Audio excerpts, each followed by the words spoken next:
ಇರುವಂತ ಅಥವಾ ಧ್ಯಾನಿಸಲಿಕ್ಕಿರುವಂತ ವಾಕ್ಯ ಸಂದೇಶ ಏನಂತ ಹೇಳಿದ್ರೆ ಕಲಿತುಕೊಳ್ಳುವುದು ಅಂತ.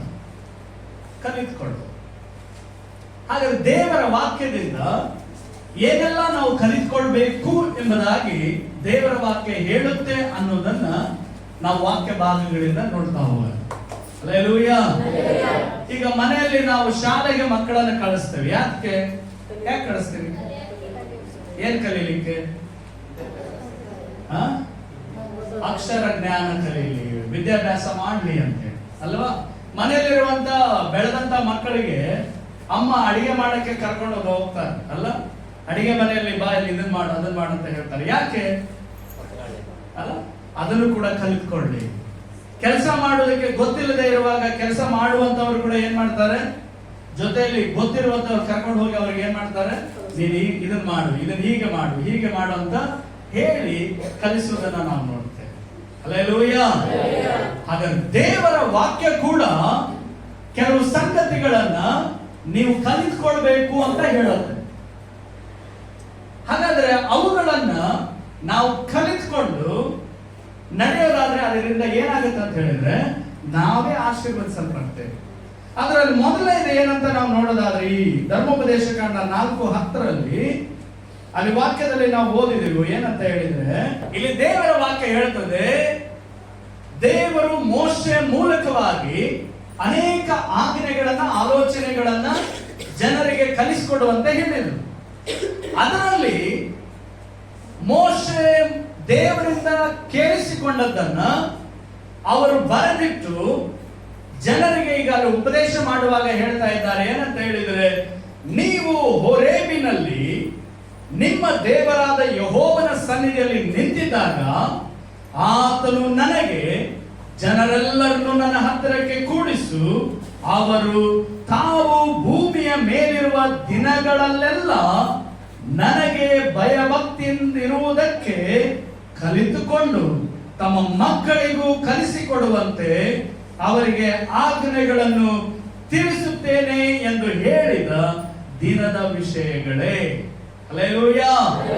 ಹಾಗಾದ್ರೆ ದೇವರ ವಾಕ್ಯ ನಮಗೆ ಏನು ಕಲಿತುಕೊಳ್ಬೇಕಂತ ಹೇಳ್ತದೆ ಅಂತ ಹೇಳಿದ್ರೆ, ಮನುಷ್ಯರಾದ ನಾವು ಭೂಮಿಯ ಮೇಲಿರುವಂತ ದಿನಗಳಲ್ಲೆಲ್ಲ, ಅಂದ್ರೆ ನಾವು ಎಷ್ಟು ವರ್ಷ ಬದುಕಿರ್ತೀವೋ ಆ ಬದುಕಿರುವ ದಿನಗಳಲ್ಲೆಲ್ಲ ಏನಾಗ್ಬೇಕಂತ ಗೊತ್ತಾ? ಅಲ್ಲಿ ವಾಕ್ಯ ಹೇಳ್ತದೆ, ನನಗೆ ಭಯಭಕ್ತಿಯಿಂದ ಇರಬೇಕು. ಹಲ್ಲೆಲೂಯಾ. ಆ 10ನೇ ವಾಕ್ಯದ ಕೊನೆ ಭಾಗದಲ್ಲಿ ನೋಡೋದಾದ್ರೆ ಅಲ್ಲಿ ಹೇಳ್ತದೆ, ದೇವರೇ ಹೇಳುವಂತದ್ದು, ನೀವು ಭೂಮಿಯ ಮೇಲಿರುವ ದಿನಗಳಲ್ಲೆಲ್ಲ ಏನಾಗಿರ್ಬೇಕು? ನನಗೆ ಭಯಭಕ್ತಿಯಿಂದ ಇರಬೇಕು. ಭೂಮಿಯ ಮೇಲಿರುವಂತ ನಮ್ಮ ಜೀವಿತದ ದಿನಗಳಲ್ಲೆಲ್ಲ ಏನಾಗ್ಬೇಕಂತೆ? ದೇವರಲ್ಲಿ ಭಯ ಭಕ್ತಿಯಿಂದ ನಾವು ಇರ್ಬೇಕು. ಇದನ್ನ ಯಾರು ಹೇಳಿದ್ದು ಗೊತ್ತಾ? ದೇವರೇ ನಮಗೆ ಹೇಳುವಂತ. ಹಲ್ಲೆಲೂಯಾ. ಕೆಲವು ಸಾರಿ ನಮಗೆ ಬಹಳ ಖುಷಿ ಇದ್ದಾಗ ನಾವು ಏನಾಗ್ತೇವೆ? ದೇವರಿಗೆ ಬಹಳ ಸಂತೋಷದಿಂದ ಹಾಡಾಡ್ತೇವೆ, ಕುಣಿದಾಡ್ತೇವೆ, ದೇವರಿಗೆ ಉಪಕಾರ ಹೇಳ್ತೇವೆ, ಕಾಣಿಕೆಗಳನ್ನು ಸಲ್ಲಿಸ್ತೇವೆ, ಮನೆಯಲ್ಲಿ ಪ್ರಾರ್ಥನೆ ಇಟ್ಕೊಳ್ತೇವೆ, ಏನೇನೆಲ್ಲ ಮಾಡ್ಲಿಕ್ಕೆ ಬಯಸ್ತೇವೆ. ಆದ್ರೆ ಸಮಸ್ಯೆಗಳು ಬಂದಾಗ, ಹೋರಾಟಗಳು ಬಂದಾಗ ಅಥವಾ ನಿರಾಸೆಗಳು ಬಂದಾಗ ನಾವು ಸೋತು ಹೋಗುವಂತ ಸಾಧ್ಯತೆಗಳಿರ್ತದೆ. ಆದ್ರೆ ಒಂದು ನಾವು ಮರಿಬಾರ್ದು. ಜ್ಞಾನದಲ್ಲಿ ಒಂದು ಮಾತು ಹೇಳ್ತದೆ, ಇಕ್ಕಟ್ಟಿನ ದಿನದಲ್ಲಿ ನೀನು ಬಳಲಿ ಹೋದರೆ ನಿನ್ನ ಬಲವು ಇಕ್ಕಟ್ಟೆ. ಹಾಗಾದ್ರೆ ಕಷ್ಟಗಳು ಬಂದಿದೆ, ವಿರೋಧಗಳು ಬಂದಿದೆ, ಅಥವಾ ನಿರಾಸೆಗಳು ಬಂದಿದೆ, ಅಥವಾ ಯಾವುದೋ ಬೇಸರಿಕೆ ನಮಗೆ ಬಂದಿದೆ ಅನ್ನುವಾಗ ಅದಕ್ಕೆ ನಾವು ಒಳಗಾಗಿ ಬಿಟ್ರೆ ಏನಾಗ್ತೇವಂತೆ? ನಮ್ಮ ಬಲ ಕೂಡ ಅದು ಇಕ್ಕಟ್ಟಾಗಿ ಬಿಡುತ್ತೆ. ಆದ್ರೆ ದೇವರ ವಾಕ್ಯ ಹೇಳೋದು, ನೀವು ನನ್ನ ಬಳಿಗೆ ಬಂದ್ರಿ, ನಾನು ನಿಮಗೆ ವಿಶ್ರಾಂತಿ ಕೊಡ್ತೇನೆ ಅಲ್ಲ? ಮತ್ತೆ 11:29 ಹೇಳುತ್ತೆ, ನೀವು ನನ್ನ ಬಳಿಗೆ ಬಂದ್ರಿ, ನಾನು ನಿಮಗೆ ಏನ್ ಮಾಡ್ತೇನೆ? ವಿಶ್ರಾಂತಿ ಕೊಡ್ತೇನೆ. ನಾನು ಸಾತ್ವಿಕನು, ದೀನ ಮನಸ್ಸುಳ್ಳವನಾಗಿರುವುದರಿಂದ ನನ್ನಲ್ಲಿ ಕಲಿತುಕೊಳ್ಳ್ರಿ ಅಂತ ಬೈಬಲ್ ಹೇಳೋದು. ಹಲ್ಲೆಲೂಯಾ. ಅಲ್ಲಿ ಹೇಳುವ ಕಲಿತುಕೊಳ್ಳುವಂತದ್ದು ಅಂತ ಹೇಳಿದ್ರೆ ಅದು ಕ್ರಿಸ್ತನೊಂದಿಗೆ ಸೇರುವಂತದ್ದು, ಒಂದಾಗುವಂತದ್ದು. ಆ ಕಲಿತುಕೊಳ್ಳುವಂತದ್ದು ಬೇರೆ. ಕಲಿತುಕೊಳ್ಳುವುದು ಅನ್ನೋದಕ್ಕೆ ಸಾಮಾನ್ಯವಾಗಿ 2 ಅರ್ಥ ಇರ್ತದೆ. ಒಂದು ಹೇಳಿದ್ದನ್ನ ಕಲಿತುಕೊಳ್ಳೋದು, ಇನ್ನೊಂದು ಕಲಿತುಕೊಳ್ಳೋದು ಅಂತ ಹೇಳಿದ್ರೆ ಒಟ್ಟಿಗೆ ಸೇರುವಂತ. ಹಲ್ಲೆಲೂಯ. ಮತ್ತಾಯ 11:29 ಯೇಸು ಸ್ವಾಮಿ ಹೇಳುವಂತ, ನಾನು ಸಾತ್ವಿಕನು ದೀನ ಮನಸ್ಸುಳ್ಳವನು ಆಗಿರುವುದರಿಂದ ನನ್ನಲ್ಲಿ ಕಲಿತುಕೊಳ್ಳ್ರಿ, ಆಗ ನಿಮ್ಮ ಆತ್ಮಗಳಿಗೆ ವಿಶ್ರಾಂತಿ ಸಿಕ್ಕುವುದು. ಹಲ್ಲೆಲೂಯ. ಲೋಕದಲ್ಲಿ ಊಟ ಮಾಡಿದ್ರೆ ವಿಶ್ರಾಂತಿ ಸಿಗಲ್ಲ. ಹೊಟ್ಟೆ ಮತ್ತೆ ಹಸಿತದೆ, ಮತ್ತೆ ಊಟ ಮಾಡ್ತಾರೆ. ಸಿನಿಮಾ ನೋಡಿದ್ರೆ ವಿಶ್ರಾಂತಿ ಸಿಗಲ್ಲ. 3 ತಾಸು ನಿನ್ ಟೈಮ್ ವೇಸ್ಟ್ ಆಯ್ತು ಅಷ್ಟೇ. ಅಲ್ಲಿ ನಗೋದು ನಕ್ಕಿ, ಅಳೋದು ಹತ್ತಿ, ಅಲ್ಲ ಕುಣಿಯೋದು ಕುಣಿತಿ, ಆದ್ರೆ ಹೊರಗಡೆ ಬಂದ ಕೂಡ ಯಥಾ ಪ್ರಕಾರ ಅದೇ ಜೀವನ ಅಲ್ಲ. ಹೊರಗಡೆ ಲೋಕದಲ್ಲಿ ಅನೇಕರು ಕುಡಿಯುವುದರಲ್ಲಿ, ಮದ್ಯಪಾನ ಮಾಡುವುದರಲ್ಲಿ ಅನೇಕರು ಖುಷಿ ಸಿಗ್ತದೆ ಅಂತ ಹೋಗ್ತಾರೆ ಅಲ್ಲ. ಅದು ಕೂಡ ಎಲ್ಲಿವರೆಗೆ? ನಿನ್ನ ಮತ್ತು ಇಳಿಯುವವರೆಗೆ ಅಷ್ಟೇ. ಆದ್ರೆ ದೇವರ ವಾಕ್ಯ ಹೇಳ್ತದೆ, ನನ್ನಲ್ಲಿ ಕಲಿತುಕೊಳ್ಳ್ರಿ, ಒಂದಾಗ್ರಿ, ನನ್ನ ಬಳಿಗೆ ಬನ್ರಿ, ನಾನು ನಿಮಗೆ ವಿಶ್ರಾಂತಿಯನ್ನು ಕೊಡ್ತೇನೆ, ಆಗ ನಿಮ್ಮ ಆತ್ಮಗಳಿಗೆ ವಿಶ್ರಾಂತಿ ಸಿಗ್ತದೆ. ಹಲ್ಲೆಲೂಯಾ. ಹಾಗಾದ್ರೆ ದೇವರ ವಾಕ್ಯದಲ್ಲಿ ನಮಗೆ ಕಲಿಸುವಂತದ್ದು ಏನಂತ ಹೇಳಿದ್ರೆ, ನಮ್ಮ ಜೀವಿತದ ದಿನಮಾನಗಳಲ್ಲೆಲ್ಲ ನಾವು ಏನಾಗ್ಬೇಕಂತೆ? ದೇವರಲ್ಲಿಯೇ ಭಯದಿಂದ ಭಕ್ತಿಯಿಂದ ನಡೆಯುವುದಕ್ಕೆ ಕಲಿತುಕೊಳ್ಬೇಕು. ಹಲ್ಲೆಲೂಯಾ. ಅನೇಕ ಸಾರಿ ಅದನ್ನು ಮಾಡದಂತ ಪರಿಸ್ಥಿತಿಗಳು ಬರ್ತದೆ. ದೇವರಿಗೆ ಭಯಪಡದೇ ಇರುವಂತ ಆ ಒಂದು ಸಂದರ್ಭಗಳು, ಪರಿಸ್ಥಿತಿಗಳು ಬರಬಹುದು. ಅದನ್ನೇನ್ ಮಾಡ್ತಾರೆ, ದೇವರೇನ್ ಮಾಡ್ತಾರೆ, ಅಥವಾ ಸೇವಕರು ಏನ್ ಮಾಡ್ತಾರೆ, ಅವ್ರಿಗೇನ್ ಗೊತ್ತು ಅಲ್ಲ. ಆದರೆ ಪ್ರಿಯ ದೇವರ ಮಕ್ಕಳೇ, ನಾವು ಪರಿಸ್ಥಿತಿಗಳಿಗೆ ಒಳಗಾಗದೆ ದೇವರ ವಾಕ್ಯ ನಮಗೆ ಬೋಧಿಸುವಂತೆ, ನನ್ನನ್ನು ದೇವರು ನೋಡ್ತಾ ಇದ್ದಾರೆ, ನನ್ನ ದೇವರ ಕಿವಿ ನಾನು ಮಾತಾಡುವ ಪ್ರತಿ ಮಾತನ್ನು ಕೇಳ್ತದೆ, ಈ ಅರಿವು ನಮ್ಮೊಳಗಡೆ ಇರೋದಾದ್ರೆ ಖಂಡಿತ ನಾವು ದೇವರಿಗೆ ಭಯಪಟ್ಟು ಜೀವಿಸಲಿಕ್ಕೆ ಖಂಡಿತ ಸಾಧ್ಯ ಆಗ್ತದೆ. ಹಲ್ಲೆಲೂಯಾ. ಅದಕ್ಕೆ ಇಲ್ಲಿ ದೇವರು ಹೇಳಿದ್ರು, ಮೋಶೆ ಮೂಲಕ ಎಲ್ಲಾ ಇಸ್ರಾಯೇಲ್ ಜನರಿಗೆ ಹೇಳಿಸಿದ್ರು, ಅವರು ಅವರ ಜೀವಮಾನದ ದಿನಗಳಲ್ಲೆಲ್ಲ ಅವ್ರೇನಾಗ್ಬೇಕು? ಭಯದಿಂದ ಭಕ್ತಿಯಿಂದ ನನಗೆ ನಡ್ಕೊಳ್ಬೇಕು, ಅವರಿಗೆ ತಿಳಿಸು ಎಂಬುದಾಗಿ. ಹಲ್ಲೆಲೂಯಾ. ಇನ್ನು 90ನೇ ಕೀರ್ತನೆಯನ್ನ ನಾವು ತೆರೆಯೋಣ. 90ನೇ ಕೀರ್ತನೆ 12ನೇ ವಾಕ್ಯವನ್ನು ತೆರೆಯಿರಿ. ಕೀರ್ತನೆಗಳು 90. ಎಣಿಸಿಕೊಳ್ಳುವ ಹಾಗೆ ನಮಗೆ ಕಲಿಸು, ಆಗ ಜ್ಞಾನದ ಹೃದಯವನ್ನು ಪಡೆದುಕೊಳ್ಳುವೆವು. ಅಲ್ಲಿ ದೇವರ ವಾಕ್ಯ ಹೇಳ್ತದೆ, ನಮ್ಮ ದಿನಗಳು ಕೊಂಚವೇ ಎಂದು ಎಣಿಸಿಕೊಳ್ಳುವ ಹಾಗೆ ನಮಗೆ ಕಲಿಸು. ಹಲ್ಲೆಲೂಯಾ. ಇವತ್ತು ಲೋಕದಲ್ಲಿ ಬಹಳ ಜನ ಏನ್ ಅನ್ಕೊಂಡ್ಬಿಟ್ಟಿದ್ದಾರೆ ಅಂತ ಹೇಳಿದ್ರೆ, ನನಗೆ ವಯಸ್ಸಿದೆ, ನಾನಿನ್ನೂ ಸಾಯಲ್ಲ ಅಲ್ಲ, ನನಗೆ ಬಹಳ ಬಲ ಇದೆ, ನನಗೆ ಬಹಳ ಶಕ್ತಿ ಇದೆ, ಬಹಳ ಬುದ್ಧಿ ಇದೆ, ಬಹಳ ಹಣ ಮಾಡಿದ್ದೇನೆ, ನನ್ನ ಕೈಕಾಲುಗಳು ಕಬ್ಬಣ ಇದ್ದಂಗಿದಾವೆ, ನಾನು ಬೇಗ ಸಾಯಲ್ಲ. ಆದ್ರೆ ದೇವರ ವಾಕ್ಯ ನೀನು ಹಂಗ ಅನ್ಕೊಳ್ಬೇಕಂತ ಹೇಳಲ್ಲ. ಇಲ್ಲಿ ಮೋಶೆ ಅಲ್ಲಿ ಪ್ರಾರ್ಥನೆಯಾಗಿ ಅದನ್ನು ಬರೀತಾರೆ. ಮೋಶೆಯ ಪ್ರಾರ್ಥನೆ ಅಂತಾನೆ ಅದಕ್ಕೆ ಆ ಅಧ್ಯಾಯಕ್ಕೆ ಅದರ ಹೆಸರು, ಅದರ ಹೆಡ್ಡಿಂಗ್ ಅಲ್ಲಿ ಕೊಡಲ್ಪಟ್ಟದ್ದು. ಮೋಶೆ ದೇವರಿಗೆ ಹೇಳ್ತಾನೆ, ದೇವರೇ ನಮ್ಮ ದಿನಗಳು ಕೊಂಚವೇ ಎಂದು ಎಣಿಸಿಕೊಳ್ಳುವ ಹಾಗೆ ನಮಗೆ ಕಲಿಸು, ಆಗ ಜ್ಞಾನದ ಹೃದಯವನ್ನ ಪಡ್ಕೊಳ್ಳುವೆವು. ಹಲ್ಲೆಲೂಯಾ. ಕೊಂಚವೇ ಎಂದು ಎಣಿಸಿಕೊಳ್ಳುವ ಹಾಗೆ. ಕಳೆದ ದಿನ ನಾವು ಆಸ್ಪತ್ರೆಗೆ ಹೋದಾಗ ಅಲ್ಲಿ ಒಂದು ಮಗುನ ಅಡ್ಮಿಟ್ ಮಾಡಿದ್ರು. ಆ ಮಗುವಿಗೆ ಕೂಡ ಓಪನ್ ಹಾರ್ಟ್ ಸರ್ಜರಿ ಮಾಡಬೇಕಾಗಿ, ನಮ್ಮ ಮಿಸಸ್ ಕೂಡ ಹೋಗಿ ನೋಡಿ ಬರ್ತಿದ್ರು, ನಾವು ಹೋಗಿ ಬಂದ್ರು. ಕೊನೆಗೆ ಅದೇ ರೂಮಲ್ಲಿನೇ ನಾವು ಉಳ್ಕೊಳ್ಬೇಕಾಗಿತ್ತು, ಅಕ್ಕ ನಾವೆಲ್ಲ. ಅಂದ್ರೆ ನಾನು ಯಾಕೆ ಅದನ್ನ ನೆನಪಿಸ್ಕೊಳ್ತೇನೆ ಅಂದ್ರೆ, ಯಾವ ಸಮಯದಲ್ಲಿ ಯಾರಿಗೆ ಏನ್ ಬೇಕಾದರೂ ಸಂಭವಿಸಬಹುದು. ವಯಸ್ಸಾಗಿದೆ ಅಂದ ಮಾತ್ರಕ್ಕೆ ಕಾಯಿಲೆ ಬರ್ತದಂತ ಅಲ್ಲ. ಇವಾಗ ಹುಟ್ಟಿದ ಮಗುಗೂ ಕೂಡ ಬರ್ಲಿಕ್ಕೆ ಸಾಧ್ಯ, ಇನ್ನು ಗರ್ಭದಲ್ಲಿರುವ ಕೂಸಿಗೆ ಕೂಡ ಈ ಸಮಸ್ಯೆ ಇದೆ ಅಂತ ಹೇಳ್ಬೋದು. ಅಂತ ಕಾಲಗಳಲ್ಲಿ ನಾವು ಜೀವಿಸ್ತಾ ಇದ್ದೇವೆ. ಆದ್ರೆ ಅಸಾಧ್ಯವಾದದ್ದನ್ನ ಸಾಧ್ಯವಾಗಿ ಮಾಡಲಿಕ್ಕೆ, ಅದ್ಭುತ ಮಾಡಲಿಕ್ಕೆ ಸರ್ವಶಕ್ತನಾದ ದೇವರಿಗೆ ಸಾಧ್ಯ. ಹಲ್ಲೆಲೂಯಾ. ಹಾಗಾದ್ರೆ ನಾವು ಏನನ್ನ ಅರಿಯಬೇಕಂತ ಹೇಳಿದ್ರೆ, ನಮ್ಮ ದಿನಗಳು ಕೊಂಚವೇ. ಪ್ರತಿಯೊಂದೊಂದು ದಿನ ನಾವು ದೇವರಿಗೆ ಭಯದಿಂದ ಭಕ್ತಿಯಿಂದ ಇರಬೇಕು, ಅದನ್ನು ನಾವು ಕಲಿತ್ಕೊಳ್ಬೇಕು. ಎರಡನೇದಾಗಿ, ನಮ್ಮ ದಿನಗಳು ಕೊಂಚವೇ. ನಾವು ಯಾವಾಗ ಏನಾಗುತ್ತೋ ಗೊತ್ತಿಲ್ಲ, ಆದ್ರೆ ನಾನೇನಾಗಿರ್ಬೇಕು, ಆ ಕ್ಷಣದಲ್ಲಿನೇ ದೇವರಿಗೆ ಪರಿಶುದ್ಧವಾಗಿ ಮಾಡಬೇಕು. ದೇವರಿಗೆ ಪವಿತ್ರವಾಗಿ ನಮ್ಮ ಬಾಯಿಗಳನ್ನ, ನಮ್ಮ ಯೋಚನೆಗಳನ್ನ, ನಮ್ಮ ಕಾರ್ಯಗಳನ್ನ ನಾವು ಶುದ್ಧವಾಗಿ ನಾವು ಇಟ್ಕೊಳ್ಬೇಕು. ಹಲ್ಲೆಲೂಯಾ. ಅದಕ್ಕೆ ಮೋಶೆ ಅದನ್ನ ಬರೆದರು, ನಮ್ಮ ದಿನಗಳು ಕೊಂಚವೇ ಎಂದು ಎಣಿಸಿಕೊಳ್ಳುವ ಹಾಗೆ ನಮಗೆ ಕಲಿಸು. ಹಲ್ಲೆಲೂಯಾ. ಈಗ ನೋಡ್ರಿ, ಯಾರಾದ್ರೂ ಒಂದ್ ವೇಳೆ ಹೇಳಿದ್ರೆ ನೀನು ಬಹಳ ದಿನ ಬದುಕ್ತಿ, ನಾನ್ ಗ್ಯಾರಂಟಿ ಕೊಡ್ತೇನೆ ಅಂತ ಹೇಳಿದ್ರೆ ಅವನು ಏನ್ ಮಾಡ್ಬೋದು? ಮಾಡದೆಲ್ಲ ಮಾಡಿ ಆಮೇಲೆ ಬರ್ಬೋದು ಅವನು, ಅಲ್ಲ?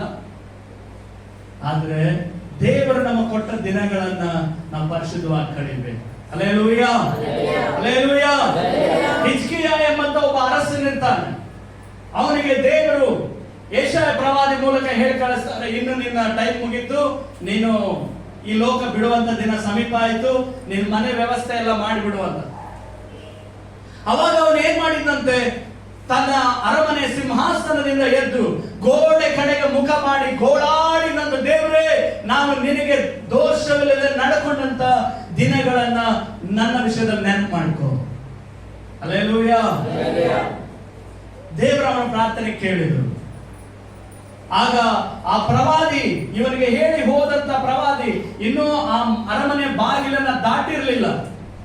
ಅವಾಗಲೇ ಆ ಪ್ರವಾದಿಗೆ ದೇವರು ಹೇಳಿದ್ರು, ಹೋಗ ಅವನಿಗೆ ತಿರುಗಿ ಹೇಳು, ಇನ್ನು ಅವನ ಜೀವನದ ವರ್ಷಗಳಿಗೆ 15 ವರ್ಷಗಳನ್ನು ನಾನು ಸೇರಿಸಿದೆ. ಹಲ್ಲೆಲೂಯಾ. ಹಾಗೆ ಹೇಳಿದಾಗ ಅವನಿಗೆ ಬಹಳ ಸಂತೋಷ ಆಯ್ತು. ಆದ್ರೆ ಆಗಿದ್ದೇನು ಗೊತ್ತಾ? ಕೇಳಿಸ್ಕೊಳ್ರಿ, ಇದೇ ವಿಶೇಷ. ಆ 15 ವರ್ಷಗಳು ಅವನಿಗೆ ಏನು ಸಿಕ್ತು, ಆ ಕಾಲದಲ್ಲಿ ಅವನಿಗೆ ಒಬ್ಬ ಮಗನು ಹುಟ್ಟಿದ. ಆ ಮಗನಷ್ಟು ಕ್ರೂರಿಯಾದಂತ ಮಗನು ಬೇರೆ ಯಾರು ಇರಲಿಲ್ಲ. ಅವನ ನಿಮಿತ್ತ ದೇವರು ಕೂಡ ಸಂತೋಷ ಪಡಬೇಕು. ಹಲ್ಲೆಲೂಯಾ. ನಮ್ಮ ಜೀವನದ ದಿನಗಳಲ್ಲಿ ದೇವರು ನಮಗೆ ಕೊಡುವಂತದ್ದನ್ನೇ ನಾವು ಹೊಂದಿಕೊಂಡ್ರೆ ಅದು ಬಹಳ ಆಶೀರ್ವಾದವಾಗಿರುತ್ತದೆ. ನಾವಾಗಿನೇ ಬೇಕಂತಲೇ ಒತ್ತಾಯ ಮಾಡಿ, ಹಠ ಮಾಡಿ, ಇದು ಬೇಕೇ ಬೇಕಂತ ನಾವು ಹೋರಾಡಿದ್ರೆ ಅದ್ರ ನಿಮಿತ್ತ ನೀವೇ ಸಂಕಟ ಪಡ್ಬೇಕಾಗ್ತದೆ. ಹಲ್ಲೆಲೂಯಾ. ಅದಕ್ಕೆ ಯಾವಾಗಲೂ ಕೇಳಬೇಕು, ದೇವರೇ ನಿನ್ ಚಿತ್ತವಾದ್ರೆ ಇದನ್ನ ಕೊಡ್ರಪ್ಪ. ಹಲ್ಲೆಲೂಯಾ. ಹಠ ಮಾಡಬೇಡ್ರಿ, ಯಾವ್ದೋ ಬೇಕಂತ ಹೇಳಿ. ಯಾಕಂದ್ರೆ ಯಾಕೆ ನಾವು ಹಾಗಿರ್ಬೇಕು ಅಂತ ನಮ್ಮ ಪರಿಸ್ಥಿತಿಗಳು ನಾವು ಅರಿಯಲಿಕ್ಕೆ ಸಾಧ್ಯ ಇಲ್ಲ. ಹಲ್ಲೆಲೂಯಾ. ಕೆಲವೊಬ್ರು ಯಾವ್ದೋ ಹುಡುಗನೋ ಹುಡುಗಿನೋ ಇಷ್ಟಪಟ್ಟು, ದೇವರೇ ಅವನ್ನೇ ಕೊಡು, ಇವನ್ನೇ ಕೊಡು ಅಲ್ಲ, ಕೊನೆಗೆ ಅವನು ಕುಡುಕಾಗಿ ಕೆಡಕಾಗಿ ನಾಳೆ ಮನೆಯೆಲ್ಲ ದಿಕ್ಕಾಪಾಲಾಗಿ ಹುಚ್ಚಿಡಿದು ಹೋಗ್ತದೆ ಮನೆ ಅಲ್ಲ. ಅದಕ್ಕೆ ನಾವು ದೇವರ ಚಿತ್ತಾನುಸಾರವಾಗಿರುವುದನ್ನು ಪಡೆದುಕೊಂಡ್ರೆ ಅದು ನಮಗೆ ಆನಂದವೂ ಆಶೀರ್ವಾದವಾಗಿರ್ತದೆ. ಹಲ್ಲೆಲೂಯಾ. ಇಲ್ಲಿ ನಾವು ಕಲಿತಾ ಇರುವಂತ ಸಂಗತಿ ಏನಂತ ಹೇಳಿದ್ರೆ, ನಮ್ಮ ದಿನಗಳು ಕೊಂಚವೇ ಎಂದು ಎಣಿಸಿಕೊಳ್ಳುವಂತ ಜ್ಞಾನವನ್ನು ನಾವು ದೇವರಿಂದ ಪಡ್ಕೊಳ್ತೇವೆ. Hallelujah, hallelujah. ಅಂದ್ರೆ ಪ್ರತಿ ಕ್ಷಣ ನಾವು ದೇವರಿಗೆ ಮೆಚ್ಚುಗೆಯಾಗಿ ಜೀವಿಸಬೇಕನ್ನೋದಕ್ಕೋಸ್ಕರವೇ ಆ ಜ್ಞಾನವನ್ನು ನಾವು ದೇವರಿಂದ ಕೇಳಬೇಕಂತ ದೇವರ ವಾಕ್ಯ ಇಲ್ಲಿ ಹೇಳ್ತದೆ. ಹಲ್ಲೆಲೂಯಾ. ಇನ್ನು ಮತ್ತಾಯನ ಸುವಾರ್ತೆ 9ನೇ ಅಧ್ಯಾಯ 13ನೇ ವಾಕ್ಯವನ್ನು ನಾವು ತೆರೆಯೋಣ. ಮತ್ತಾಯನ ಸುವಾರ್ತೆ 9ನೇ ಅಧ್ಯಾಯದ 13ನೇ ವಾಕ್ಯ. ಹಲ್ಲೆಲೂಯಾ. ಅಲ್ಲಿ ಹೇಳ್ತದೆ, ನನಗೆ ಯಜ್ಞವು ಬೇಡ, ಕರುಣೆಯೇ ಬೇಕು ಎಂಬ ಮಾತಿನ ಅರ್ಥವನ್ನ ಕಲಿತುಕೊಳ್ಳಿ. ಹಲ್ಲೆಲೂಯಾ. ಹಾಗಾದ್ರೆ ನಾವು ಯಾವ್ದನ್ನ ಕಲಿತುಕೊಳ್ಬೇಕು? ಯಜ್ಞ ಬೇಡ, ಕರುಣೆ ಬೇಕು. ಆ ಮಾತಿನ ಅರ್ಥವನ್ನ ನಾವ್ ಏನ್ ಮಾಡ್ಬೇಕಂತ ಕಲಿತುಕೊಳ್ಬೇಕು. ಇಲ್ಲಿ ಕೇಳಿಸ್ಕೊಳ್ರಿ. ಹಲ್ಲೆಲೂಯಾ. ಯಜ್ಞ ಯಾವಾಗ ಆಚರಿಸ್ತಾ ಇದ್ರು? ಯೇಸು ಕ್ರಿಸ್ತನ ಈ ಲೋಕಕ್ಕೆ ರಕ್ಷಕನಾಗಿ ಬರುವುದಕ್ಕಿಂತ ಮುಂಚಿನ ದಿನಗಳು, ಅಂದ್ರೆ ಧರ್ಮಶಾಸ್ತ್ರದ ಕಾಲಗಳಲ್ಲಿ ಅವಾಗ ಯಜ್ಞಗಳನ್ನ ಅರ್ಪಿಸ್ತಾ ಇದ್ರು. ಆದ್ರೆ ಕ್ರಿಸ್ತನು ನಮಗೆ ರಕ್ಷಕನಾಗಿ ಬಂದ ನಂತರ ತನ್ನನ್ನೇ ಬಲಿಯಜ್ಞವಾಗಿ ಅರ್ಪಿಸಿದ ಮೇಲೆ ಅದಕ್ಕೆ ಸಮಾನವಾದ ಯಜ್ಞ ಯಾವುದೂ ಆಗಲಿಲ್ಲ. ಹಾಗಾಗಿ ಅಂದಿನಿಂದ ಯಜ್ಞಗಳೆಲ್ಲ ಸ್ಟಾಪ್ ಆಯಿತು. ಹಲ್ಲೆಲೂಯಾ. ಆದ್ರೆ ಕರುಣೆ, ಆ ಕರುಣೆ ಏನು? ಕ್ರಿಸ್ತನ ಮೂಲಕ ಅದು ಲೋಕದ ಮನುಷ್ಯರಿಗೆ ದೊರಕಿದಂಥದ್ದು. ಹಲ್ಲೆಲೂಯಾ. ಇದನ್ನೇ ನಾವು ಕಲಿತುಕೊಳ್ಬೇಕಂತ ಹೇಳುತ್ತೆ. ಯಜ್ಞ ಯಾವುದು, ಕರುಣೆ ಯಾವುದು? ಯಜ್ಞ ಮಾಡ್ತಾ ಇದ್ದಂಥದ್ದು ಧರ್ಮಶಾಸ್ತ್ರದ ಕಾಲದಲ್ಲಿ. ಅವಾಗ ಪಾಪ ಮಾಡಿದ ಪ್ರತಿಯೊಬ್ಬೊಬ್ಬರು ಅವರ ಯೋಗ್ಯತೆಗೆ ಅನುಸಾರವಾಗಿ ಯಜ್ಞಗಳನ್ನ ದೇವರಿಗೆ ಸಮರ್ಪಿಸಬೇಕಾಗ್ತಾ ಇತ್ತು. ಅವರು ಮಾಡಿದ ಪಾಪಗಳು ಘೋರವಾದಾಗ ಎಷ್ಟೋ ಸಾರಿ ನೇರವಾಗಿ ಅವರ ಮೇಲೆ ದೇವರ ಕೋಪ ಬಂದು ಅವರು ತಮ್ಮ ಪ್ರಾಣಗಳನ್ನು ಕಳೆದುಕೊಳ್ತಾ ಇದ್ದರು. ಆದರೆ ಅದು ಧರ್ಮಶಾಸ್ತ್ರದ ಕಾಲ. ಆದ್ರೆ ಕ್ರಿಸ್ತನು ಬಂದ ನಂತರ ಏನಾಯ್ತು ಅಂತ ಹೇಳಿದ್ರೆ, ಕ್ರಿಸ್ತನು ಆತನು ಈ ಲೋಕಕ್ಕೆ ಕರುಣೆಯೊಂದಿಗೆ ನಮಗೆ ಬಂದರು. ಪಾಪಿಗಳಾದ ನಮ್ಮನ್ನ ನಾಶ ಮಾಡದೆ ನಮ್ಮೆಲ್ಲಾ ಪಾಪಗಳನ್ನ ಆತನು ಹೊತ್ತುಕೊಂಡು ನಮಗೋಸ್ಕರ ಆತನೇ ಪಾಪ ಸ್ವರೂಪಿಯಾದರು. ಆತನು ಅದೆಲ್ಲವನ್ನ ಆ ಮರದ ಕಂಬದ ಮೇಲೆ ಹೊತ್ತುಕೊಂಡದ್ರಿಂದ ಆತನು ಶಾಪಗ್ರಸ್ತನೆಂಬಂತ ಬಿರುದನ್ನು ಕೂಡ ಪಡ್ಕೊಳ್ಬೇಕಾಯ್ತು. ಹಲ್ಲೆಲೂಯಾ. ಹಾಗಾದ್ರೆ ಕರುಣೆ ಅದು ಕ್ರಿಸ್ತನಲ್ಲಿ ನಮಗೆ ಸಿಕ್ಕುವಂತದ್ದು. ಹಲ್ಲೆಲೂಯಾ. ಅದಕ್ಕೆ ದೇವರ ವಾಕ್ಯ ಹೇಳ್ತದೆ, ಯಜ್ಞವು ಬೇಡ ಕರುಣೆಯೇ ಬೇಕು ಅನ್ನುವುದರ ಅರ್ಥವನ್ನ ನೀವು ಕಲಿತುಕೊಳ್ರಿ. Hallelujah, hallelujah. ಹಾಗಾದ್ರೆ ನಾವು ಈಗ ಕರುಣೆಯಲ್ಲಿ ಜೀವಿಸ್ತಾ ಇದ್ದೇವೆ, ಕೃಪೆಯಲ್ಲಿ ಬದುಕ್ತಾ ಇದ್ದೇವೆ. ಇದನ್ನ ನಾವು ಅರ್ಥ ಮಾಡಿಕೊಳ್ಬೇಕು. Hallelujah, hallelujah. ಇದನ್ನ ನಾವು ಕಲಿತುಕೊಳ್ಬೇಕಂತಾನೆ ಬೈಬಲ್ ಹೇಳುತ್ತೆ. ಹಲ್ಲೆಲೂಯಾ. ಯಾಕಂದ್ರೆ ಕರುಣೆ ಕ್ರಿಸ್ತನ ಮೂಲಕ ನಮಗೆ ಸಿಕ್ಕಿರುವಂತದ್ದು. ಇಲ್ಲ ಅಂದ್ರೆ ನಾವು ಮಾಡಿದ ಪಾಪಗಳಿಗೆ ನಾವೇ ನಾಶವಾಗಿ ನರಕಕ್ಕೆ ಹೋಗ್ಬೇಕಾಗಿತ್ತು. ಆ ನರಕದಿಂದ, ಆ ಪಾಪಗಳಿಂದ ನಮ್ಮನ್ನು ಬಿಡಿಸುವುದಕ್ಕೋಸ್ಕರ ನಮ್ಮನ್ನ ದೇವರೇನ್ ಮಾಡಿದ್ರಂದ್ರೆ ಕರುಣೆ ತೋರಿಸಿದ್ರು ನಮಗೆ. ಹಲ್ಲೆಲೂಯಾ. ಧರ್ಮಶಾಸ್ತ್ರದಲ್ಲಿ ಕರುಣೆ ಇರಲಿಲ್ಲ, ಆದ್ರೆ ಕೃಪೆಯಲ್ಲಿ ಕ್ರಿಸ್ತನ ಮೂಲಕ ನಮಗೆ ಏನ್ ಸಿಕ್ಕಿದೆ? ಕರುಣೆ ಸಿಕ್ಕಿದೆ. ಹಲ್ಲೆಲೂಯಾ. ಅದನ್ನ ನಾವು ಏನ್ ಮಾಡ್ಬೇಕಂದ್ರೆ ಕಲಿತ್ಕೊಳ್ಬೇಕು. ಹಾಗಾದ್ರೆ ಕ್ರಿಸ್ತನ ಮೂಲಕ ನನಗೆ ಕೃಪೆ ದೊರಕಿದೆ, ಕರುಣೆ ದೊರಕಿದೆ. ಹಾಗಾದ್ರೆ ನಾನು ಇನ್ನೇನಾಗಬಾರ್ದು? ಪಾಪದಲ್ಲಿ ಜೀವಿಸಬಾರದು, ಪಾಪವನ್ನ ಮಾಡಬಾರದು. ಆಗಿದೆಯಾ? ಈಗ ಕೆಸರಲ್ಲಿ ಕಾಲಿಟ್ಬಿಟ್ಟಿದೆಯಾ? ಅದರಲ್ಲೇ ನಿಲ್ಬೇಡ, ಅದರಿಂದ ಹೊರಗಡೆ ಬಾ. ಯಾಕಂದ್ರೆ ನೀನು ದೇವರ ಕುರಿಮರಿಯಾಗಿದ್ದೀನಿ. ಆತನು ನಮ್ಮ ಪ್ರಧಾನ ಕುರುಬನು. ಕುರಿಮರಿಯಾದಂತ ನೀನು ಕೆಸರಿನಲ್ಲಿ ಹೊರಳಾಡುವುದಕ್ಕೆ, ನಿನ್ನನ್ನು ಆತನು ಬಿಡುವುದಕ್ಕೆ ಆತನಿಗೆ ಇಷ್ಟ ಇಲ್ಲ. ಆತನು ನಿನ್ನನ್ನ ಅದರಿಂದ ರಕ್ಷಿಸುವುದಕ್ಕೋಸ್ಕರನೇ ಬಂದನು, ರಕ್ಷಿಸಿದ್ದಾರೆ. ಹಾಗಾದ್ರೆ ಪುನಃ ಕೆಸರಿನಲ್ಲಿ ಕಾಲಿಡದೆ ಬಂಡೆಯ ಮೇಲೆ, ಗಟ್ಟಿಯಾದ ಬಂಡೆಯ ಮೇಲೆ, ಆ ಬಂಡೆ ಕ್ರಿಸ್ತನೇ, ಆತನ ಮೇಲೆ ನಂಬಿಕೆಯಿಂದ ನಿನ್ನ ಜೀವನವನ್ನು ನೀನು ಸಾಗಿಸಿದ್ರೆ ಪುನಃ ನೀನು ಪಾಪದಲ್ಲಿ ಬೀಳೋದಿಲ್ಲ. ಹಲ್ಲೆಲೂಯಾ. ಇದು ನಾವು ಕಲಿತುಕೊಳ್ಬೇಕಂತ ದೇವರ ವಾಕ್ಯ ಹೇಳ್ತದೆ. ಹಲ್ಲೆಲೂಯಾ. ಹಾಗೆ ಮಾರ್ಕನ ಸುವಾರ್ತೆ 13:28 ಓದೋಣ. ಮಾರ್ಕನ ಸುವಾರ್ತೆ 13:28. ಅಂಜೂರದ ಮರದ ದೃಷ್ಟಾಂತದಿಂದ ಬುದ್ಧಿ ಕಲಿಯಿರಿ. ಹಲ್ಲೆಲೂಯಾ. ಕೆಲವು ಮರಗಳು ಚಿಗುರುವಾಗ ನಾವು ಏನಂತೇವೆ? ಓ, ಈಗ ವಸಂತ ಕಾಲ ಸ್ಟಾರ್ಟ್ ಆಯ್ತು ಅಲ್ಲ. ಕೆಲವು ಸಾರಿ ಕೆಲವು ವಾತಾವರಣದಲ್ಲಿ ಆಗುವಂತ ವ್ಯತ್ಯಾಸಗಳಿಂದ, ಈಗ ಸೂರ್ಯ ಒಂದ್ ವೇಳೆ ಕೆಂಪಾಗಿ ಏರ್ತಾ ಇದೆ ಅಂತ ಹೇಳಿದ್ರು, ಇನ್ನು ಮಳೆ ಬರುತ್ತೆ ಅಲ್ಲ. ಇನ್ನು ಕೆಲವು ಸಾರಿ ಕೆಲವೊಂದು ವಾತಾವರಣವನ್ನು ಗಮನಿಸುವಾಗ ಮುಗಿತಿದ್ ಮಳೆ ಬರೋದಿಲ್ಲ.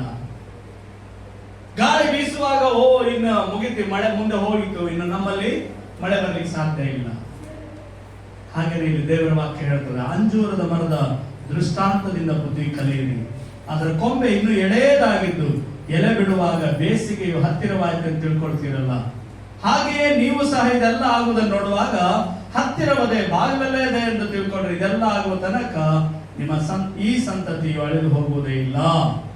ನಿಮಗೆ ಸತ್ಯವಾಗಿ ಹೇಳುತ್ತೇನೆ, ಭೂಮ್ಯಾಕಾಶವು ಅಳೆದು ಹೋಗುವವು, ಆದ್ರೆ ನನ್ನ ಮಾತುಗಳು ಅಳೆದು ಹೋಗುವುದೇ ಇಲ್ಲ. ಹಲ್ಲೆಲೂಯಾ. ಆದ್ರೆ ಇಲ್ಲಿ ಕ್ರಿಸ್ತನು ಮಾತನಾಡುವಂತ ಹೇಳುವಂತ ಸಂಗತಿ ಏನಂತ ಹೇಳಿದ್ರೆ, ಈ ಲೋಕಕ್ಕೆ ಕ್ರಿಸ್ತನು ಬರುವ ಮುಂಚೆ ನಡೆಯುವಂತ ಘಟನೆಗಳ ಕುರಿತಾಗಿ ಯೇಸು ಸ್ವಾಮಿ ಅದನ್ನೆಲ್ಲ ಬರೆಸಿದ್ರು, ಅದರ ಗುರುತುಗಳನ್ನೆಲ್ಲ ಹೇಳಿಕೊಟ್ರು. ಹಾಗಾದ್ರೆ ಇಲ್ಲಿ ಯಾಕೆ ಇದನ್ನು ಪುನಃ ಹೇಳ್ತಾ ಇದ್ದಾರೆ ಅಂತ ಹೇಳಿದ್ರೆ, ನೀವೊಂದು ಮರ ಚಿಗುರೊಡೆಯನ್ನು ನೋಡುವಾಗ ಬೇಸಿಗೆ ಹತ್ರ ಆಯ್ತು ಅಂತ ಹೇಳ್ತೀರಿ. ಒಂದು ಮೋಡ ಕೆಂಪಾಗಿ ಏರುವಾಗ ಓ, ಇನ್ನು ಮಳೆ ಬರ್ತದೆ ಅಂತ ಹೇಳ್ತೀರಿ. ಆ ಮೋಡ ಏರಿ ಗಾಳಿ ಬೀಸುವಾಗ ಓ, ಇನ್ನು ಮಳೆ ಹೋಯ್ತಂತ ನೆನೆಸ್ತೀರಿ. ಇದೆಲ್ಲ ನಿಮಗೆ ಬುದ್ಧಿ ಬಂದಿರುವಾಗ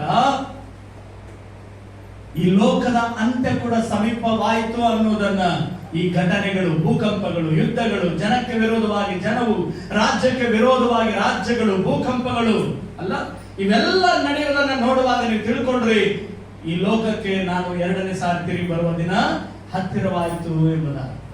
ಹಲ್ಲೆಲೂಯ. ಹಾಗಾದ್ರೆ ಕಾಲಗಳನ್ನ, ವಾತಾವರಣವನ್ನ ನೋಡಿ ತಿಳಿಯುವ ನಾವು ಈ ಘಟನೆಗಳೆಲ್ಲ ನಡೆಯುವುದನ್ನು ನೋಡ್ತಾ ಇರುವಾಗ ಅಲಕ್ಷ್ಯತೆಯಿಂದ ಇರಬಾರ್ದಂತ ಬೈಬಲ್ ಹೇಳುತ್ತೆ. ಹಲ್ಲೆಲೂಯ. ಎಲ್ಲಿ ನೋಡಿದ್ರು ಮೋಸ. ಅನೇಕ ಕಡೆಗಳನ್ನು ನೋಡುವಾಗ ಪ್ರೀತಿ ತಣ್ಣಗಾಗಿರುವಂತ ಸ್ಥಿತಿ, ಸಂಬಂಧಗಳ ತರನೇ ಇರ್ತದೆ, ಆದ್ರೆ ನಿಜವಾದ ಪ್ರೀತಿ ಒಳಗಡೆ ಇರೋದಿಲ್ಲ ಅಲ್ಲ. ಎಲ್ಲಿ ನೋಡಿದ್ರು ಭೂಕಂಪಗಳು. ಬಿಜಾಪುರ ಕಡೆ ಭೂಕಂಪ ಆಗಿದೆ ಅಂತ ಕೇಳಿದ್ರ? ಮೊನ್ನೆ ಭೂಕಂಪ ಆಯ್ತು. ಅಂದ್ರೆ ನಾನು ಯಾಕೆ ಹೇಳ್ತಾ ಇದ್ದೀನಿ ಅಂದ್ರೆ, ಕೆಲವು ಸಂಗತಿಗಳನ್ನ ಗ್ರಹಿಸದೇ ಇದ್ರೂ ಕೂಡ ನಾವು ನೆನೆಸದೇ ಇರುವಂತ ಕಾರ್ಯಗಳು ನಡೀತಾ ಇದ್ದಾವೆ, ಯುದ್ಧಗಳು ನಡೀತಾ ಇದ್ದಾವೆ, ಬರಗಳು ಉಂಟಾಗ್ತಾ ಇದ್ದಾವೆ, ರೋಗಗಳು ಬರ್ತಾ ಇದ್ದಾವೆ. ಏನೆಲ್ಲ ಘಟನೆಗಳು ದೇವರು ಹೇಳಿದ್ರು ಅದರಲ್ಲಿ ಅನೇಕ ಸಂಗತಿಗಳು ನಡೆದಾಯ್ತು.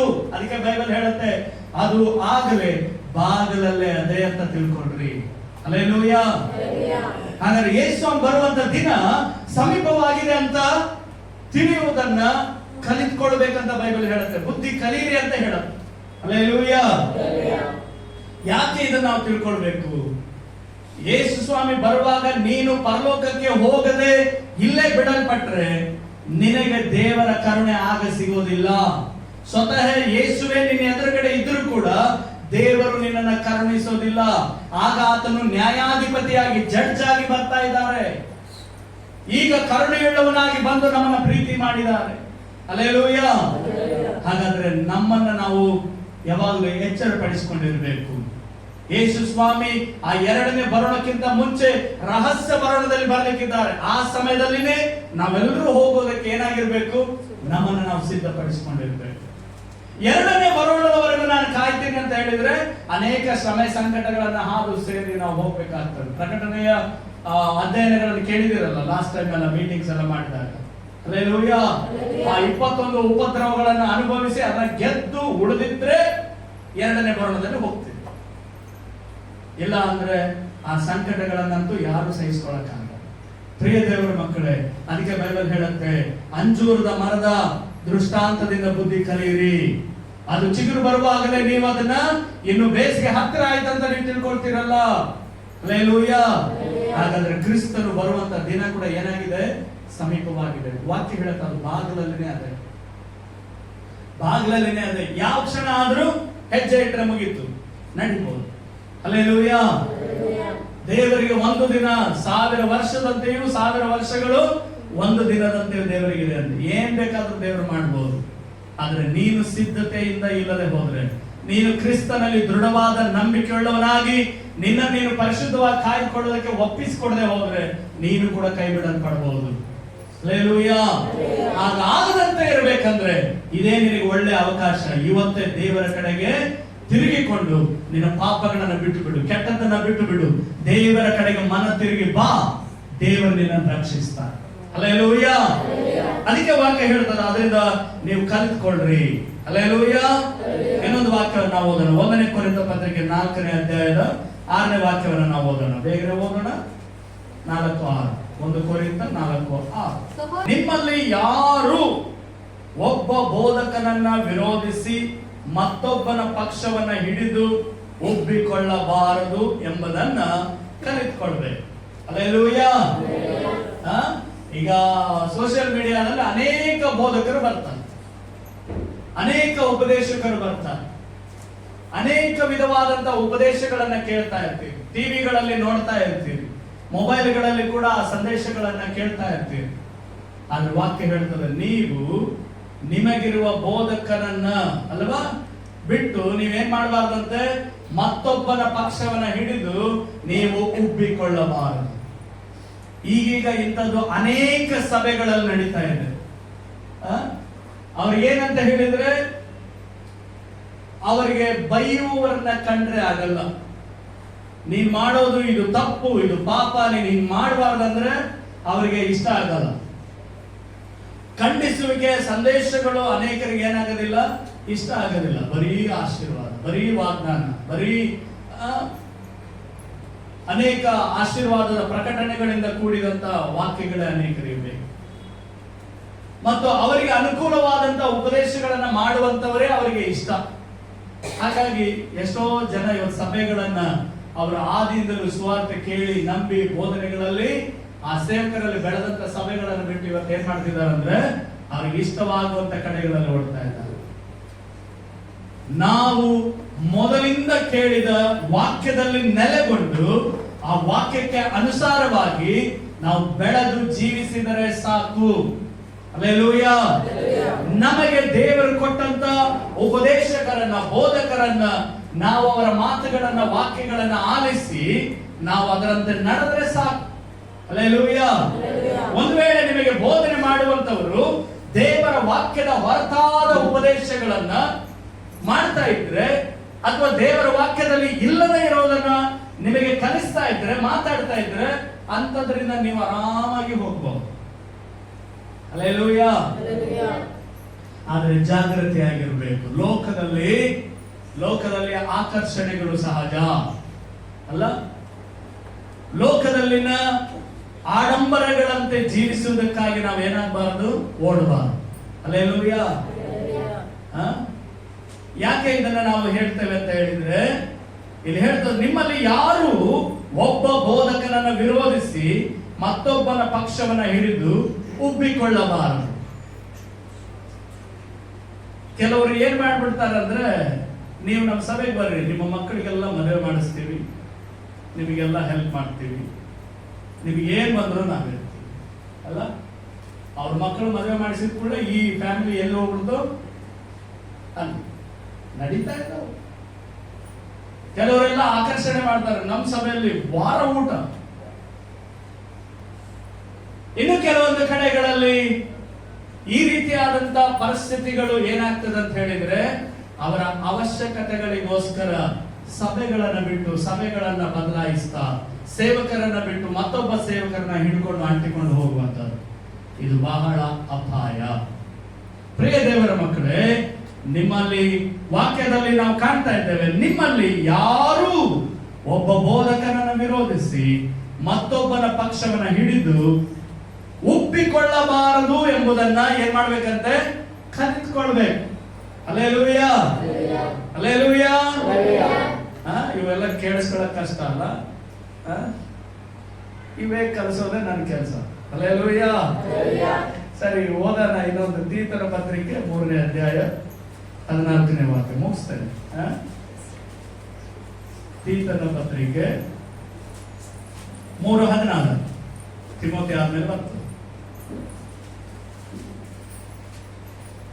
ಸಿಕ್ಕಿದೆಯಾ?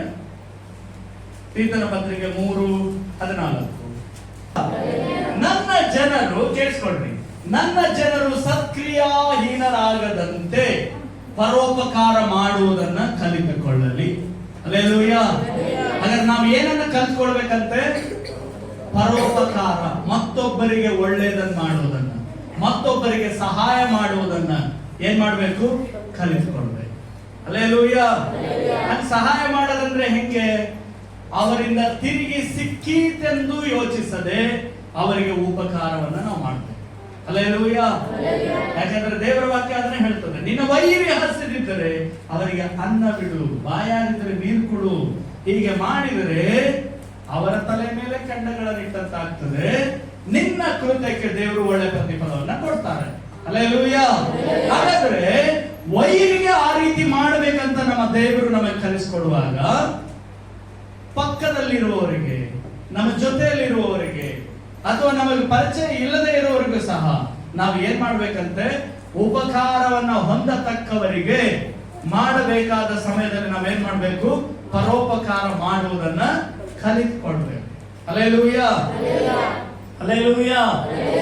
ಯಾಕಂದ್ರೆ ಯೇಸು ಸ್ವಾಮಿ ಅದನ್ನೇ ಹೇಳಿದ್ರು, ನಿನ್ನ ನೆರೆಯವನನ್ನ ನಿನ್ನಂತೆಯೇ ಪ್ರೀತಿಸು. ಹಲ್ಲೆಲೂಯ. ಹಂಗಂದ್ರೆ ಆ ಪ್ರೀತಿ ನಮ್ಮ ಒಳಗಡೆ ನಾವು ಮಾಡದೇ ಇದ್ರೆ ಹೇಗೆ? ನಮ್ಮನ್ನೇ ನಾವು ಪ್ರೀತಿ ಮಾಡ್ಕೊಳ್ಳೋದಿಲ್ವಾ? ಮಾಡ್ತೀರಾ? ಇಲ್ಲ, ಮಾಡ್ತೀರಲ್ಲ. ಅದಕ್ಕೆ ಒಳ್ಳೊಳ್ಳೆ ಬಟ್ಟೆ ತಗೊಳ್ಳುವಾಗ ಈ ಮಸಿ ಬಟ್ಟೆ ಹಾಕೊಂಡ್ರೆ ಸರಿ ಅಂತಾರ, ಏನ್ ಮಾಡ್ತೀರಿ? ಒಳ್ಳೆದನ್ನೇ ನಾವು ಹುಡುಕ್ತೇವೆ ಅಲ್ವಾ? ಹಾಗಾದ್ರೆ ದೇವರ ವಾಕ್ಯ ಹೇಳ್ತಾನೆ, ನಿನ್ನನ್ನ ಪ್ರೀತಿಸಿಕೊಳ್ಳುವ ಹಾಗೆಯೇ ನಿನ್ನ ನೆರೆಯವನನ್ನು ಕೂಡ ನೀನೇನ್ ಮಾಡ್ಬೇಕು? ಪ್ರೀತಿ ಮಾಡು. ಹಲ್ಲೆಲೂಯ. ಹಾಗಾದ್ರೆ ಪರೋಪಕಾರ ಮಾಡುವುದನ್ನ ಕಲಿತ್ಕೊಳ್ರಿ ಅಂತ ಬೈಬಲ್ ಹೇಳೋದು. Hallelujah, hallelujah. ಇನ್ನು ಅದರ ಹಿಂದಿನ ಅಧ್ಯಾಯಕ್ಕೆ ಬರೋಣ, ಪುಸ್ತಕಕ್ಕೆ, ತಿಮೋತಿ ಪತ್ರಿಕೆ, 1 ತಿಮೋತಿ 1ನೇ ಅಧ್ಯಾಯ 20ನೇ ವಾಕ್ಯ ನೋಡ್ರಿ ಏನ್ ಹೇಳ್ತದೆ. 1ನೇ ತಿಮೋತಿ ಪತ್ರಿಕೆ 1:20.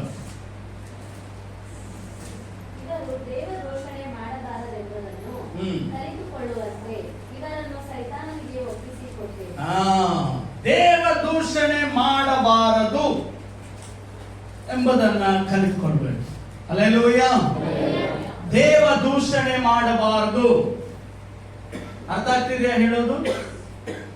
ದೇವದೂಷಣೆ ನೀನ್ ನಡೆಯುವಂತ ನಡವಳಿಕೆ ಮೂಲಕನೂ ಅದಾಗಬಹುದು, ನೀನ್ ಮಾತಾಡುವಂತ ಮಾತುಗಳ ಮೂಲಕನೂ ಆಗ್ಬಹುದು, ನಿನ್ನ ಜೀವನದ ಒಂದು ಸ್ವಭಾವ ನಡವಳಿಕೆಗಳ ಮೂಲಕನೂ ಆಗ್ಬಹುದು. ಆದ್ರೆ ಜಾಗ್ರತೆಯಿಂದ ಇರಬೇಕು. ಬೈಬಲ್ ಹೇಳುತ್ತೆ, ನಿನ್ನ ನಿಮಿತ್ತ ಏನಾಗಬಾರ್ದು, ದೇವರ ನಾಮ ದೂಷಣೆಗೆ ಒಳಗಾಗಬಾರದು. ಹಲ್ಲೆಲೂಯಾ. ಹಾಗಾದ್ರೆ ನಮ್ಮನ್ನ ನಾವು ನಮ್ಮ ನಿಮಿತ್ತ ದೇವರ ನಾಮ ದೂಷಣೆ ಆಗದೇ ಇರುವ ಹಾಗೆ ನಾವು ಕಲಿತ್ಕೊಳ್ಬೇಕು. ಅಂದ್ರೆ ಜಾಗ್ರತೆ ವಹಿಸ್ಬೇಕು.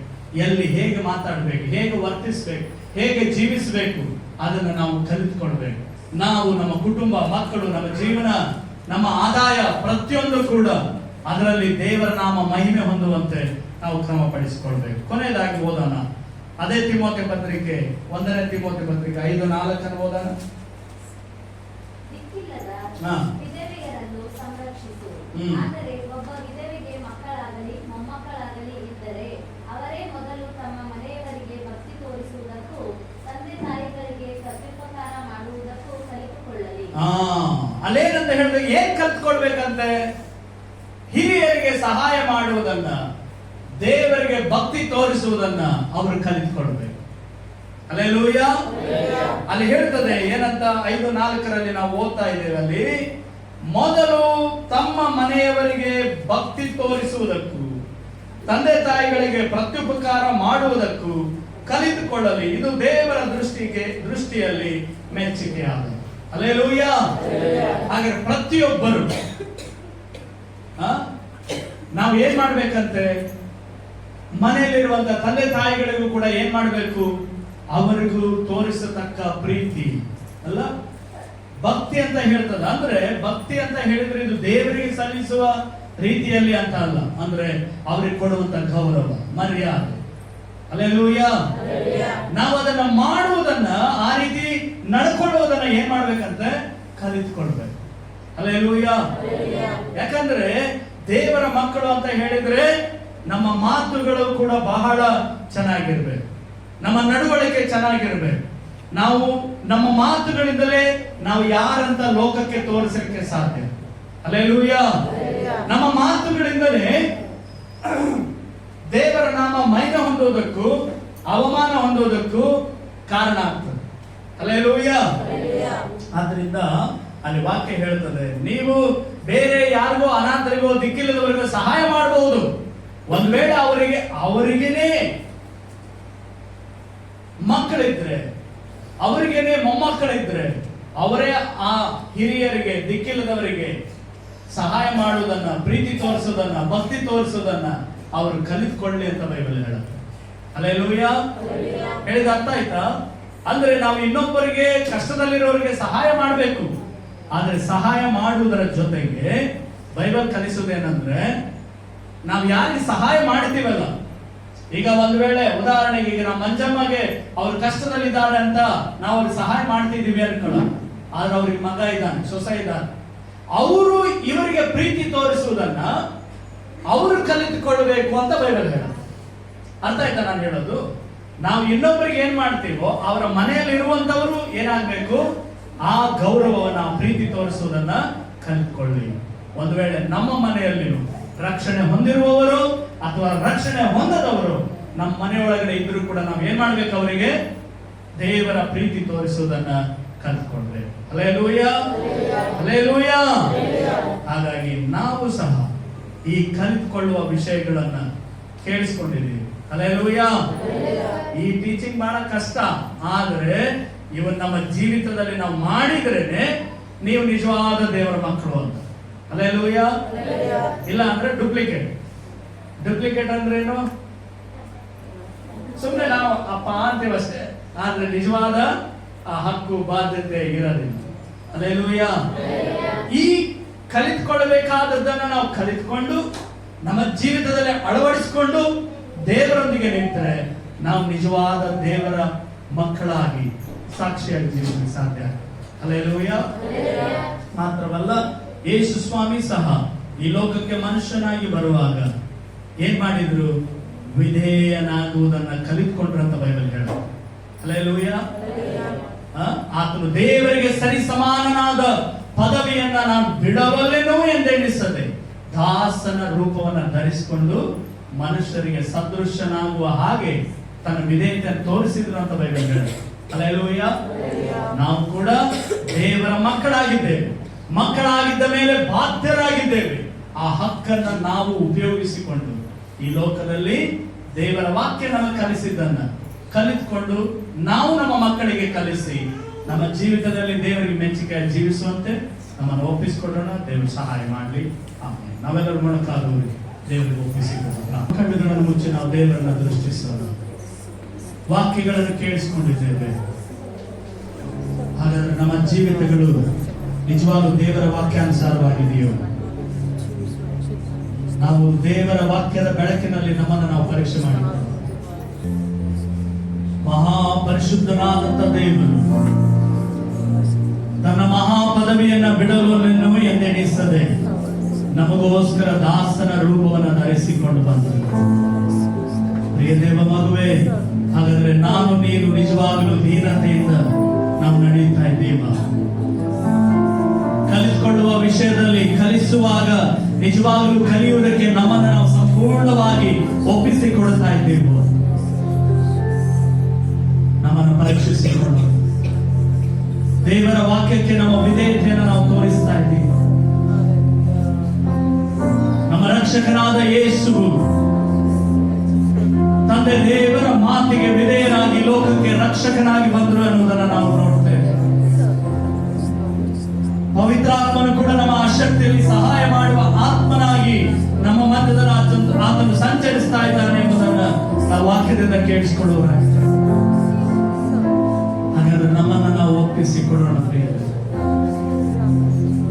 ನಾವು ಕಲಿತಿರುವಂತದ್ದು ಸ್ವಲ್ಪವೇ, ಕಲಿಯಬೇಕಾದಂಥದ್ದು ಉನ್ನತವಾಗಿ ಬಹಳವಾಗಿ ಇದೆ ಪ್ರಿಯರೇ. ಹಾಗಾದ್ರೆ ದೇವರ ವಾಕ್ಯದಿಂದ ನಾವು ಏನನ್ನ ಕಲಿಯಬೇಕು, ಕಲಿತುಕೊಳ್ಬೇಕು, ನಮ್ಮ ಮಕ್ಕಳಿಗೆ ಏನನ್ನ ಕಲಿಸಬೇಕೆಂಬುದಾಗಿ ದೇವರ ವಾಕ್ಯ ನಮಗೆ ಕರೆ ಕೊಡ್ತಾ ಇದೆಯೋ ಅದಕ್ಕೆ ವಿಧೇಯರಾಗಿ ನಮ್ಮನ್ನು ಒಪ್ಪಿಸಿಕೊಡು. ದೇವರ ಮುಂದೆ ಅರಿಕೆ ಮಾಡಿ ಒಪ್ಪಿಸಿಕೊಡು. ದೇವರೇ, ನಿನ್ನ ಮಾತಿಗೆ ನಾನು ವಿಧೇಯನಾಗ್ತೇನೆ, ನಿನ್ನ ಸ್ವರಕ್ಕೆ ನಾನು ವಿಧೇಯನಾಗ್ತೇನೆ, ನಿನ್ನ ಮಾತನ್ನ ಕೇಳಿ ನಾನು ಅದರಂತೆ ನಡೆಯುವುದಕ್ಕೆ ನಾನು ಒಪ್ಪಿಸಿಕೊಡುತ್ತೇನೆ ಎಂಬುದಾಗಿ ನಮ್ಮನ್ನು ಒಪ್ಪಿಸಿಕೊಡು. Thank you Jesus.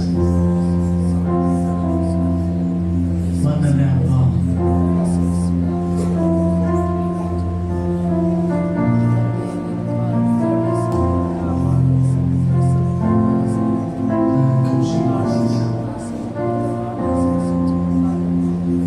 ಮಹೋನ್ನತ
ಕೃಪೆಗಾಗಿ ಸ್ತೋತ್ರ ಮಾಡಿ ಕಲಿತುಕೊಳ್ಳುವಂತ ವಿಷಯಗಳ ಕುರಿತಾಗಿ ಹೌದು ಸ್ವಾಮಿ, ಇಂದು ನಿಮ್ಮ ವಾಕ್ಯಗಳಿಂದ ಅನೇಕ ವಿಷಯಗಳನ್ನು ಕಲಿಯುವುದಕ್ಕೆ ನಮಗೆ ಸಹಾಯ ಮಾಡಿದೆ.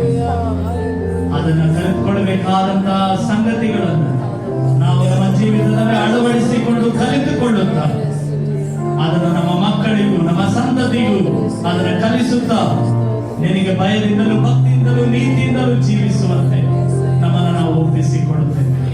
ಕೂಡಿ ಬಂದ ಪ್ರತಿಯೊಬ್ಬರನ್ನ ಆಶೀರ್ವಾದ ಮಾಡಿ ದೇವಾ, ನಿನ್ನ ಮಕ್ಕಳ ಈ ವಾರದ ದುಡಿಮೆಗಳು, ಕೈಕೆಲಸಗಳು, ಅವರ ಪ್ರಯಾಸಗಳು, ಜೀವಿತದ ಎಲ್ಲಾ ನಿರೀಕ್ಷೆಗಳು, ಅಗತ್ಯತೆಗಳು ದೇವರೇ ನೀವು ಆಶೀರ್ವಾದ ಮಾಡಿ. ಮಾತ್ರವಲ್ಲ, ಕೂಡಿ ಬಂದ ಚಿಕ್ಕ ಮಕ್ಕಳು ಮೊದಲುಗೊಂಡು ದೊಡ್ಡವರ ಪರ್ಯಂತರ ಎಲ್ಲರನ್ನ ನಿನ್ನ ಶುಭ ಕೃಪೆಗಳು ಹಿಂಬಾಲಿಸಲಿ ಎಂಬುದಾಗಿ ನಾವು ಹೇಳುತ್ತೇವೆ. ಎಲ್ಲರಿಗೆ ಬೇಕಾದ ಒಳ್ಳೆ ಆರೋಗ್ಯವು, ಬಲವು, ಸಮಾಧಾನವು, ಸಂರಕ್ಷಣೆಯು ಉಂಟಾಗಲಿ ಎಂಬುದಾಗಿ ನಾವು ಹೇಳುತ್ತೇವೆ. ಇದೇ ರೀತಿ ನಾವೆಲ್ಲರೂ ಪ್ರಾರ್ಥನೆಯಲ್ಲಿ ಸೇರಿ ಬರುವ ತನಕ ನಿನ್ನ ಶುಭ ಕೃಪೆಗಳು ನಮ್ಮೆಲ್ಲರನ್ನ ಹಿಂಬಾಲಿಸಲಿ. ನಾವು ಹೊಂದಿಕೊಂಡ ರಕ್ಷಣೆಯ ಸುವಾರ್ತೆಯ ಮೂಲಕ ಹೊಂದಿಕೊಂಡ ಆತ್ಮರಕ್ಷಣೆಯ ಸಂಗತಿಯನ್ನ ಲೋಕಕ್ಕೆ ಪ್ರಚಾರ ಮಾಡುವವರಾಗುವಂತೆ, ಆತ್ಮಗಳನ್ನ ರಕ್ಷಣೆಗೆ ತರುವವರಾಗುವಂತೆ ನಮ್ಮ ಒಬ್ಬೊಬ್ಬರನ್ನು ದೇವರೇ ನೀನು ಉಪಯೋಗಿಸಿಕೊಳ್ಳುವ ಹಾಗೆ ನಮ್ಮನ್ನು ಒಪ್ಪಿಸಿಕೊಳ್ಳುತ್ತೇವೆ. ದೇವರೇ ನೀನು ಹಾಗೆ ಮಾಡುವುದಕ್ಕಾಗಿ ಸ್ತೋತ್ರ. ಆದಿಂದ ಇಲ್ಲಿವರೆಗೆ ನಡೆಸಿದ್ದಕ್ಕಾಗಿ ಸ್ತೋತ್ರ. ನಂತರದ ಪ್ರಯಾಣಗಳ ಮೇಲೆ ಕೂಡ ನಿನ್ನ ಕೃಪೆ ಇರಲಿ. ಪುನಃ ನಾವು ಇಲ್ಲಿ ಬಂದು ಸೇರಿ ನಿಮ್ಮನ್ನು ಸ್ತುತಿಸುವ ತನಕ ನಿನ್ನ ಆತ್ಮನು ನಮ್ಮನ್ನು ಬಲಪಡಿಸಿ ನಡೆಸಲಿ ಎಂದು ಅತಿ ಬೇಗನೆ ಬರಲಿರುವ ಯೇಸುವಿನ ನಾಮದಲ್ಲಿ ಬೇಡಿ ಹೊಂದಿಕೊಂಡಿದ್ದೇವೆ ನಮ್ಮ ತಂದೆಗೆ. ಆಮೆನ್. ನನ್ನ ಮನವೇ ಯೆಹೋವನನ್ನು ಕೊಂಡಾಡು. ನನ್ನ ಸರ್ವೇಂದ್ರಿಯಗಳ ತನ್ನ ಪವಿತ್ರ ನಾಮವನ್ನು ಕೀರ್ತಿಸಲಿ. ನನ್ನ ಮನವೇ ಯೆಹೋವನನ್ನು ಕೊಂಡಾಡು. ಆತನ ಮಾಡಿದ ಉಪಕಾರಗಳಲ್ಲಿ ಒಂದನ್ನೂ ಮರೆಯಬೇಡ. ನಮ್ಮ ಕರ್ತನಾದ ಯೇಸು ಕ್ರಿಸ್ತನ ಕೃಪೆ, ತಂದೆ ದೇವರ ಪ್ರೀತಿ, ಪರಿಶುದ್ಧಾತ್ಮನ ಐಕ್ಯತೆ, ಅನುನ್ನತಿ ಇಂದು ಯಾವಾಗಲೂ ಕೂಡಿ ಬಂದಿರುವ ನಮ್ಮೆಲ್ಲರೊಂದಿಗೂ, ಆತನನ್ನು ಜೀವಿಸುವ ಎಲ್ಲಾ ದೇವ ಮಕ್ಕಳೊಂದಿಗೂ ಸದಾಕಾಲಕ್ಕೂ ವಾಸವಾಗಿರಲಿ. ಆಮೆನ್. Praise the Lord. ದೇವರ ನಿಮ್ಮೆಲ್ಲರನ್ನ ಆಶೀರ್ವದಿಸಲಿ.